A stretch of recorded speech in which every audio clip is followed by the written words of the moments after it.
Well, BP making some progress in its efforts to contain the oil leak in the Gulf of Mexico, but it is not enough to keep its shares from declining for a ninth straight day. We are covering this story from all angles. Bloomberg reporters Adam Johnson and Sue Keenan are here in New York, and Susan Roberts joins us from Washington. So let's begin with Adam on the oil spill in the Gulf Coast. What's the latest, Adam? Okay, Lori, let me show you something.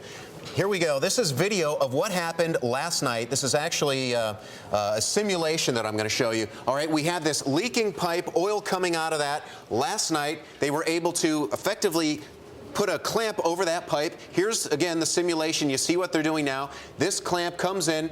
They insert it. That stops the leaking oil. It then goes into this tube. It's processed down at depth and goes all the way up to the surface to an awaiting tanker. All right. This, according to BP, is now stopping about 1/5 of the flow of oil. Remember, and I want to go here and show you something, we're still leaking a tremendous amount of oil down at 5,000 feet. There are 3 separate leaks. 2 of them have now been stopped. A week ago, they put a valve over one of the leaks. You recall that. I just showed you what they did last night. That's the second leak. And, of course, there is this third leak that is really where all of the, I should say 85% or thereabouts of the oil is coming.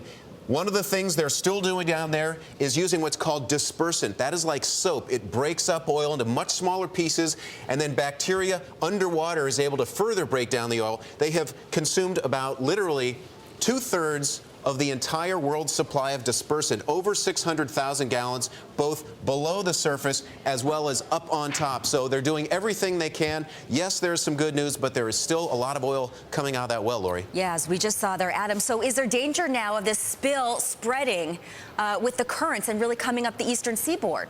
Yeah, well, here's the situation, Lori.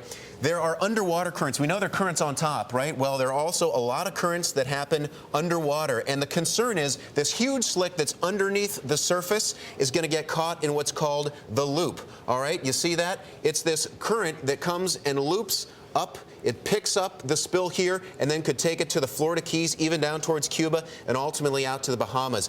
That's part of the problem. That's what guys are so worried about. Underwater, it's much more difficult to control. That's why they keep putting that dispersant on there. Again, Lori, some good news. They've capped 2 of the leaks, but the third one, the big one, is still leaking. They're doing everything they can.